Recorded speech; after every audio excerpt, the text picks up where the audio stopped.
It's Friday, the 24th of November, 2023. It's been an action-packed week. It's been an action-packed morning here today. I'm very happy to be joined on the line this morning by the one and only Mark Malloy, who's a fellow Irishman, and we have an awful lot to get talking about this morning, given some of the events that have been happening in Ireland over the last few weeks. I want to get straight down to business. So, Mark, welcome back to TNT Radio and Locked and Loaded. I want to believe that you're doing well this morning. How are you? Doing fantastic, Rick. Thanks for having me on again. It's a pleasure, mate. Past there, the looks of it. That's we covered this briefly, Mark, at the start of the show at 9 o'clock with Natalie and Gemma, but I told them that we're going to break it down even further whenever you come on here at the minute. Obviously, for people that aren't aware, there was a stabbing incident yesterday in Dublin city centre. An Algerian man took a knife to 3 children and also a woman. He was accosted and taken down, I believe, by a Brazilian Deliveroo driver who attacked him with a motorbike helmet. And as a result of all of this, not directly, but because of a culmination of things that have been happening in Ireland at the minute with the open doors policy, which is what we have talked about for quite a long time now together here in TNT Radio, tensions are very high. Dublin pretty much erupted last night into violence. And this morning, in the aftermath of that, we're seeing the people that were out there protesting, whether they were violent or whether or not they were peaceful or not. The focus seems to be on the far-right extremists. There's not a whole lot of talk about those 3 little kids that were stabbed yesterday. Why do you think that is? Seems to be part of the agenda, you know. I found it very funny that during the week there, a very well-known celebrity, Conor McGregor, is putting out a tweet, one-line tweet saying, "Ireland, we are at war."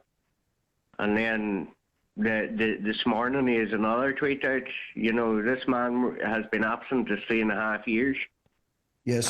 Watching the government, curtail, gaslight and cohese into totalitarian state, which was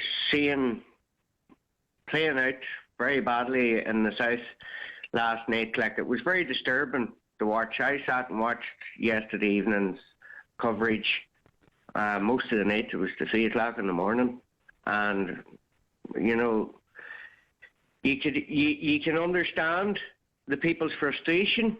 You know, the far right element.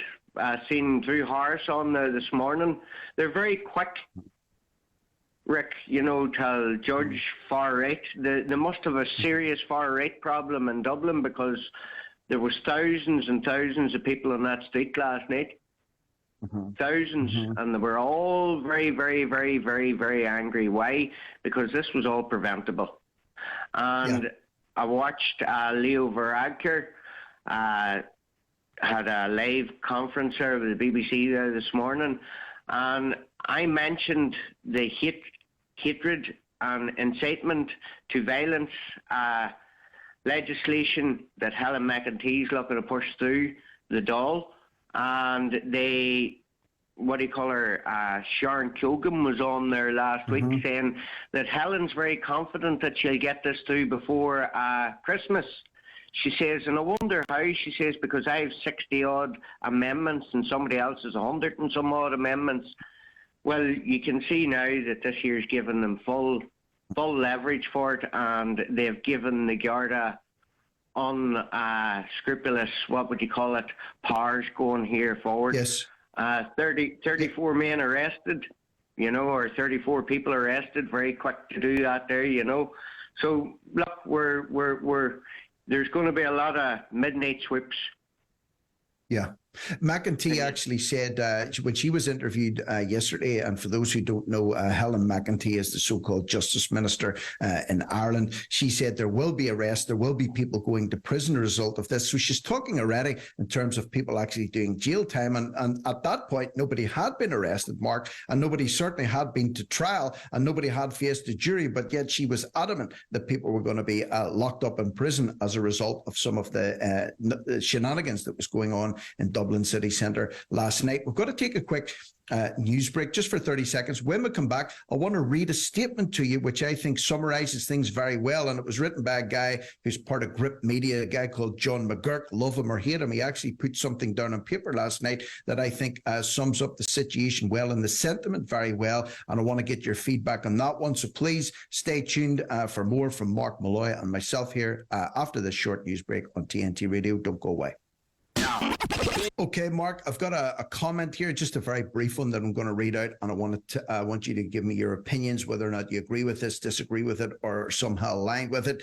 John McGurk, who writes for Grip Media in Ireland, has been covering the events of the last 24 hours in Dublin. This is what he said. I'm quoting him, by the way. These are not my words. When thousands of people protested peacefully in East Wall and in other communities across Dublin and across Ireland, their reward was not to be recognised, not to be engaged with for their peaceful political participation. Their reward was to be called far right, deplorable, and the dregs of Irish society.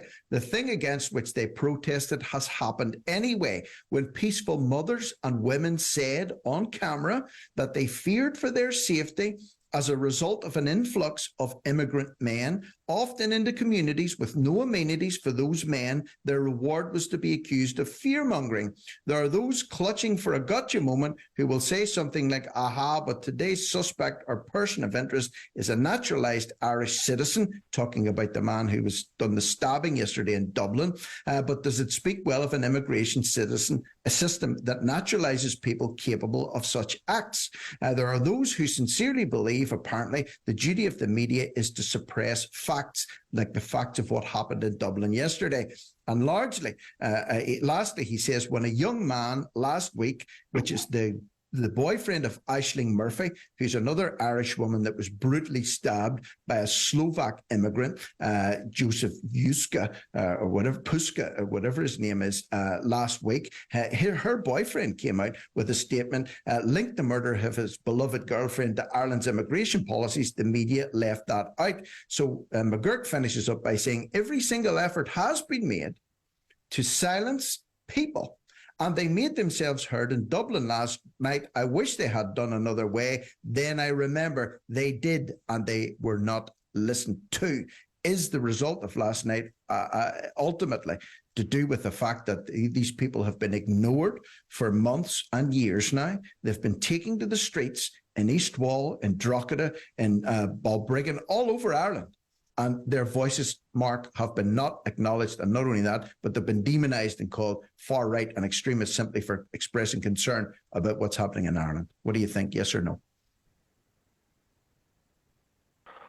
I think he's correct. It's an absolute disgrace the way the state and all the state officials and all the media have clearly come out and just straight away are labelling people far right. It just seems to be the go-to, buzzword. It's the same as Micheál Martin there,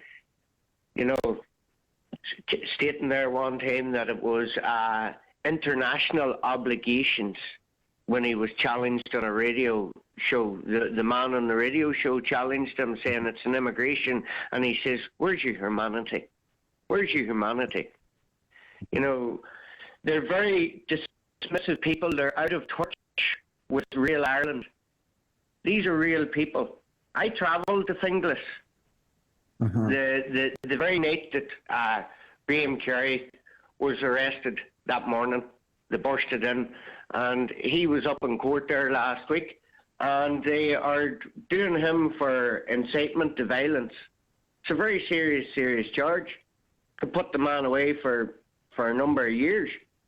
And it's very funny that it all seems to be coming around the same time, this hatred and hate and incitement to violence act that Helen McEntee is looking to force through the Dáil.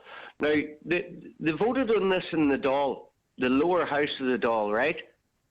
And it went through without even anybody even reading anything or anything, because when it got up into the Seanad, the second tier, Sharon Keoghan and the senators,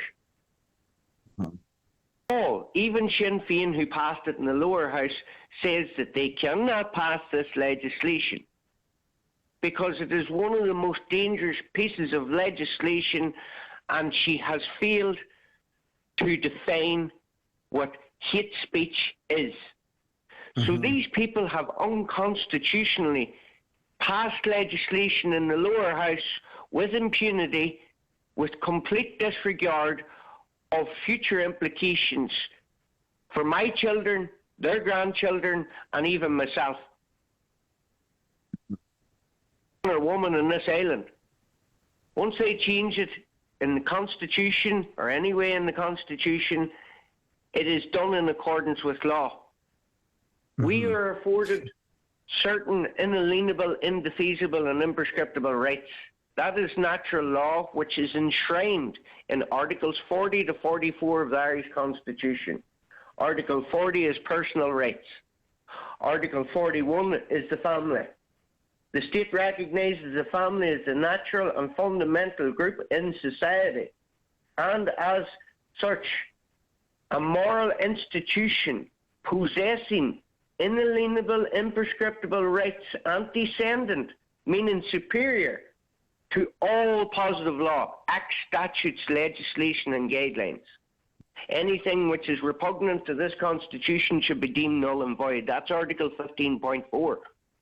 Article 9.2 of the Irish Constitution is fidelity to the nation and loyalty to the state is a fundamental and political duty of all citizens. Well, the citizens went for the past 3.5 years and tried to be heard on all fronts, and they were laughed at, they were ostracized out of the community, called far right. We don't have a far right problem. As I said it to you before, what happened to Catholic and Protestant? That old duck's dead now, you see, so they have to import the problem. If you import the third world, you become the third world. We didn't have these problems during the Troubles, and I can tell you this, the Glenanne gang in Northern Ireland were one of the most ruthless murder people, what would you call it, factions of what happened in the Troubles during the North. And they were going one night to shoot up, or one day to shoot up a primary school, and they didn't do it. That never even happened during the Troubles in the North, and the hatred between the Protestants and Catholics, and the bitterness. We lived it, Rick. We lived it. And here we have a problem down here, which has started because people wanted their voice heard. The education system, the state acknowledges that the primary and natural educator of the child is the family, and guarantees to respect the inalienable, which is God-given, natural law, superior to all other law, man-written law, and the duty of the parents to provide in accordance with their means for the religious and moral, intellectual, physical, and social education of their children. Parents shall therefore be free to provide this education in their homes or in private schools or in schools recognised, established by the state. Why is these fundamental rights not being afforded to the Irish people? Why have they have to come out onto the streets and fight for something which is enshrined in the Irish Constitution? This is the problem here, you see, because it is enshrined in the Irish Constitution, and they are inalienable God-given rights, but yet it seems to be people are having to take to the streets, and people have been taking to the streets to get their voices heard, but then their voices haven't been heard, and unfortunately it's been escalated to the point that it was at last night. Nobody wants to see Dublin on fire. Nobody wants to see buses being set on fire. Nobody wants to see the police being attacked, but that's the sentiment that's running through the streets at the minute, not by everybody, granted, and there were instigators there probably that were just down there looking for trouble. Not everybody was down there because they wanted to close Ireland's borders. With a crowd of that size, you've got a variety of people there that are there for different reasons or motives. But ultimately, when you refer back to Helen McEntee's hate speech bill, that, as you said, she seems adamant that this is going to be pushed through by the end of the year, despite the fact that other people like Senator Sharon Keown were scratching her head saying, well, there's 60 amendments potentially that I want to see being done to this. Could this be used as an excuse excuse. What we saw in Dublin last night, could we see that used as an excuse to force this through as a matter of urgency to ensure that this doesn't happen on the streets of Dublin again? That's one question I have for you. Another one is to do with the guards, the Gardaí, the Garda and Síochána. They had their spokesman out last night to say that the Garda Representative Association, he made a statement to say that last night in Dublin, and this is their words, this is the Garda's own words, was a failure of training, a failure of resources, and a failure of personnel. These are problems they've spoken about for a long time, and they've said it's clear from what happened last night. So are we going to see this used as a lever to bring in more draconian powers on the government's part and even on the guards' part, what they can do to people? We saw, I don't know if you saw Philip Dwyer last night.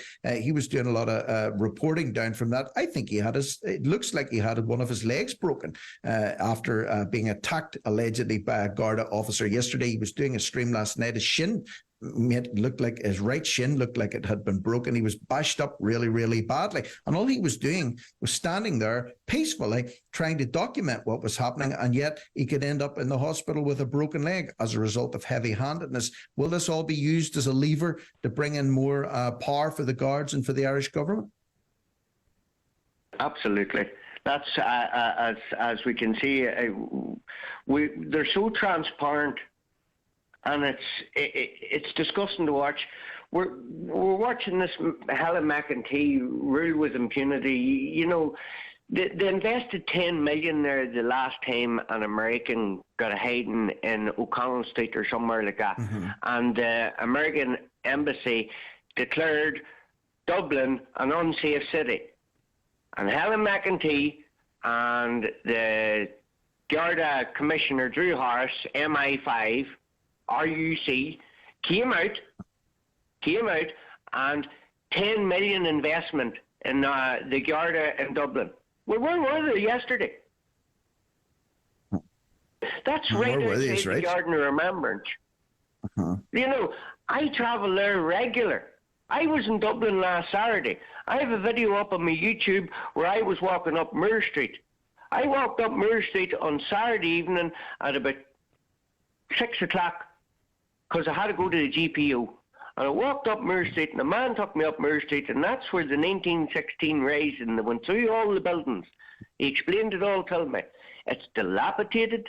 There's women there that have been trading 44 years, a woman, Bridget, who was trading 44 years, third generation. People are coming up to her and saying, Bridget, we're sorry, but we can't come here anymore to deal with you. They're closing down. All the markets are closing down, and it's like Gypsy Romania. Call it for what it is. Then I walked round the corner in our corner, and it was like walking into Africa. And this is in Dublin City Centre. This is Dublin City Centre. Now, I didn't feel under threat, okay? I'll say that now. I didn't feel, but I wasn't there that long. It was a flying visit. I was there at 5:15 and I was away at 6:30 again. But I went down Moore Street, and it's a damn shame. You walk the whole way down Moore Street, and on the left-hand side, there is 7 stainless steel pictures of the 7 signatories of the proclamation, and that is the only thing that is left on that street to remember them people. What is happening in Ireland is, as Micheál Martin said, it this backward way of looking of sovereignty. Micheál Martin, and yesterday, in the Dáil yesterday, they were discussing the triple lock on the neutrality of this country, by the way. Martin, as blasé as he always is, says, I was 12 years of age in 1972 whenever we joined the European Union, and they were saying back then there'll be UN soldiers on the streets. He says, we still haven't seen them. It's all conspiracy theory. These people are disgusting. They are, Mark. They're what I was going to say. Now their elections are coming up, so they have to answer people.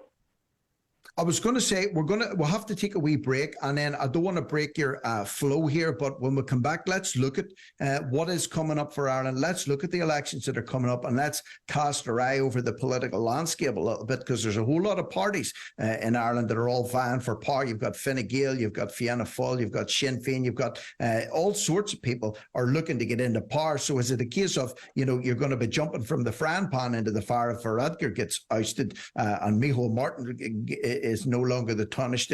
What could we have in position instead, and how does that bode for Ireland going forward? So we're got to take a quick break. When we come back, let's dig a little bit deeper into what the options and choices are for the Irish voter. If you'd still vote and you still believe in democracy in Ireland, what's on the table for you should another election come ahead? So please don't go away. Mark Malloy and I, TNT Radio, will be discussing this after the break. So here we go.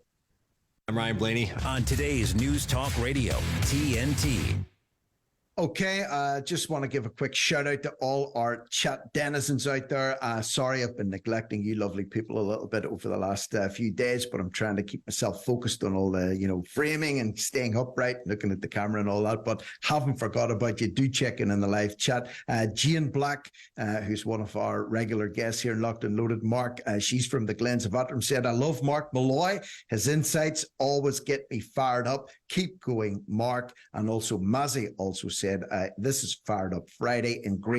Indeed, great to hear, Mark. We've got Madrid in there, Nigel's in there, we've got V Resback in there, Jethro's in there, Red is in there, Molly Bites has also said amazing caller, Rick, referring to you, Mark, as well. So it's nice to know, my friend, that at least there's some people out there listening to us, having our little discussion on what's happening in Ireland. It's nice to know that it's not falling in deaf ears, isn't it?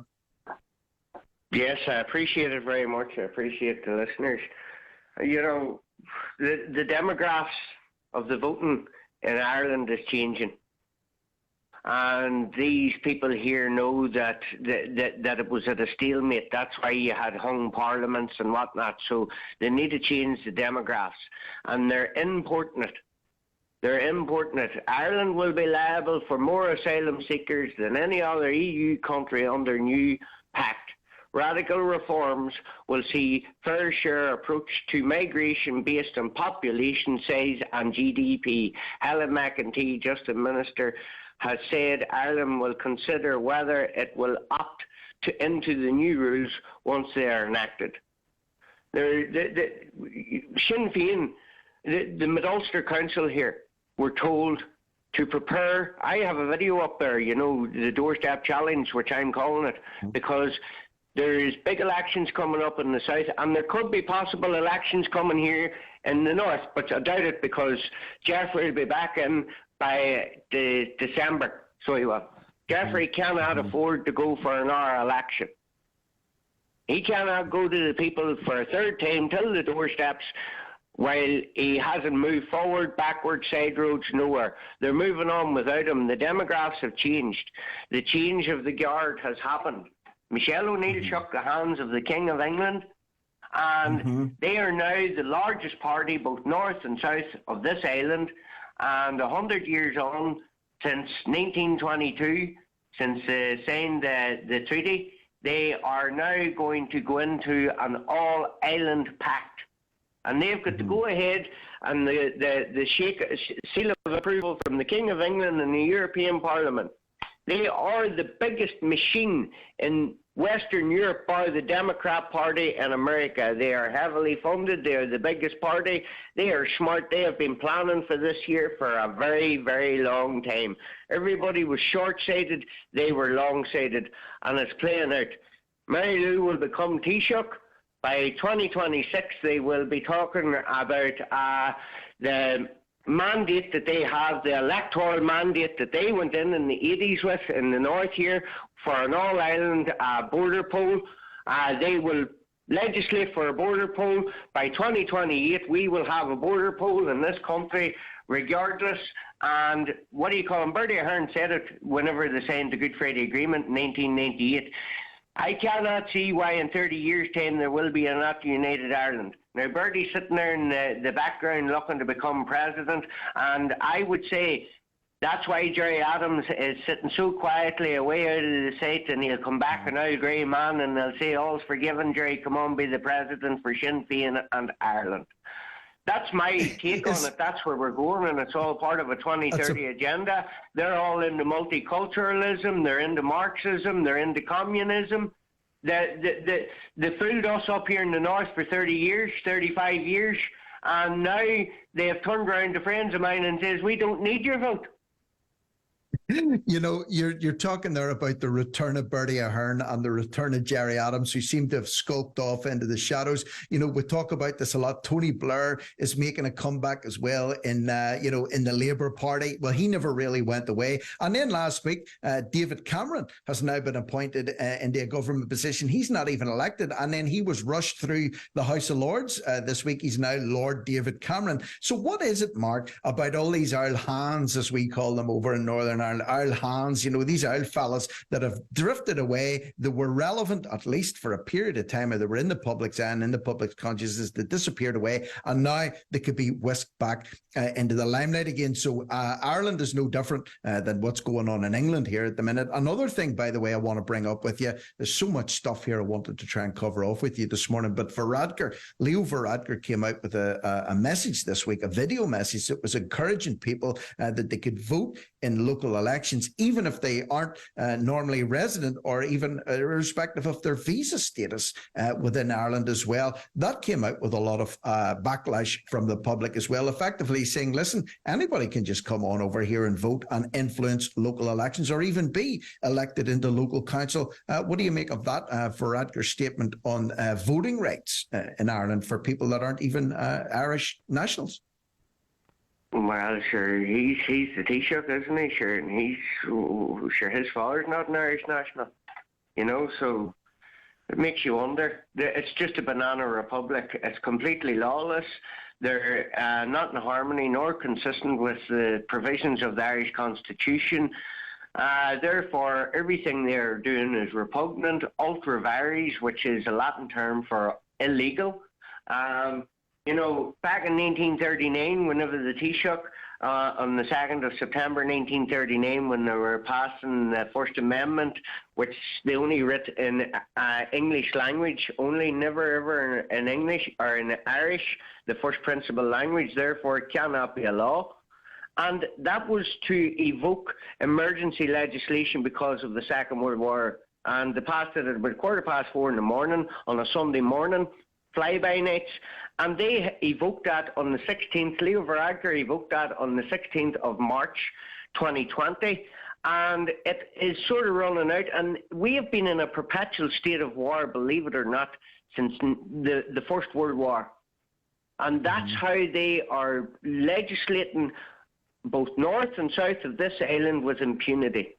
Like, you have the Windsor framework, and you had Rishi Sunak sitting with the President of the European Parliament, sitting around a treaty table, signing a treaty about our island, both north and south.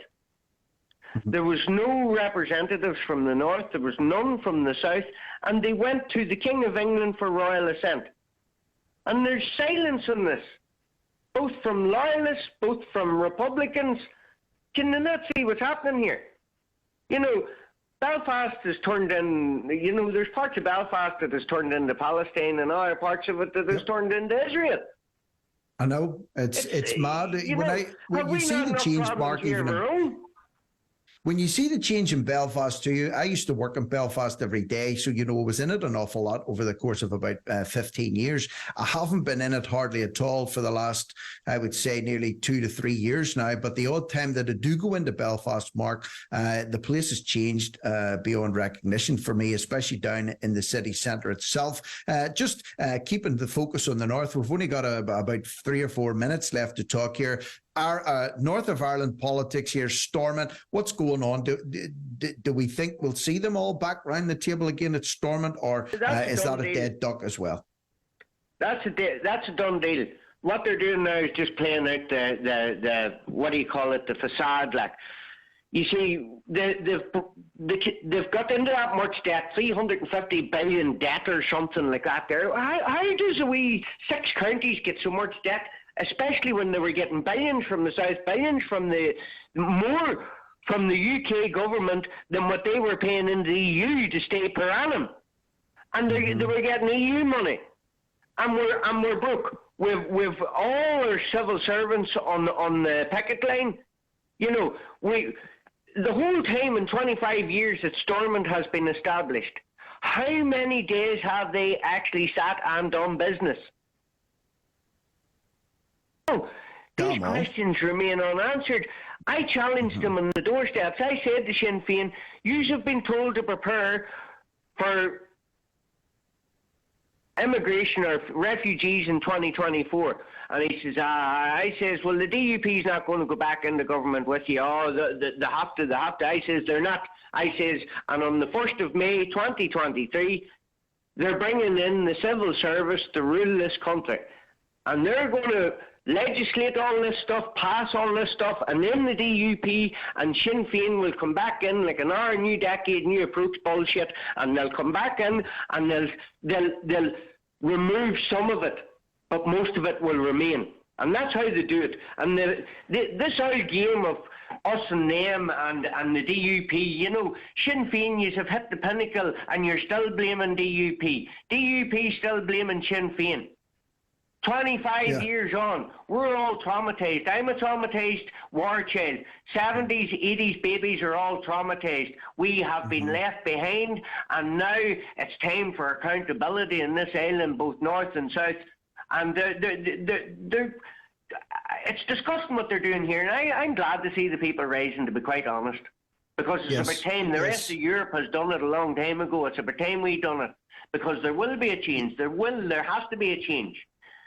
There has to be, Mark, you know, we're nearly out of time in this one, and we were trying to get in this, talking about this earlier on, covering the events in Dublin last night. And even though, you know, we can't say that it's great to see police cars being burnt, it's great to see hotels being set on fire. Listen, there needs to be a mass concerted effort where people come together to get rid of this corrupt and rancid government that's in place at the minute. And only when people realize that they're being played, that, you know, this left and right, or orange versus green, or Protestant and Catholic, or Sinn Féin against Fianna Fáil. Listen, it doesn't matter who is in power at the minute. The people that are in power are not out for the Irish people, and the Irish people are suffering. And I'm like you, I'm a child of the, you know, product of the 70s and the 80s, growing up during the Troubles in the north of Ireland. And it was a hell of a time. It was a hell of a time for so many people. Thousands killed, tens of thousands of people maimed and injured, lives ruined and destroyed. And, you know, we can't go back down that road again, but we can't allow things to continue going the way they're going, because the governments or so-called politicians that we have in place at the minute seem absolutely hell-bent on driving us into the ground, mate. And I don't think we're going to stand for it. Mark, we're out of time. I wish I could talk to you for another hour. The live chat's going mad. Everybody thinks you're the bee's knees, and I would have to concur with that one too. You're talking an awful lot of sense. So a big TNT salute and a big show of love for Mr. Mark Malloy here this morning on TNT Radio. I just want to thank you, mate, for joining me, and hopefully we'll get talking again, if not before Christmas, maybe in the new year. So big salute to Mark, big salute to Murray and the guys in the studio for nailing it all down, for TNT for making the live stream happen this week. Stay tuned. James Freeman is incoming. I'll be back on Monday morning at 9 o'clock with Natalie. So have a great weekend. This is Rick Munn, locked and loaded, over and out.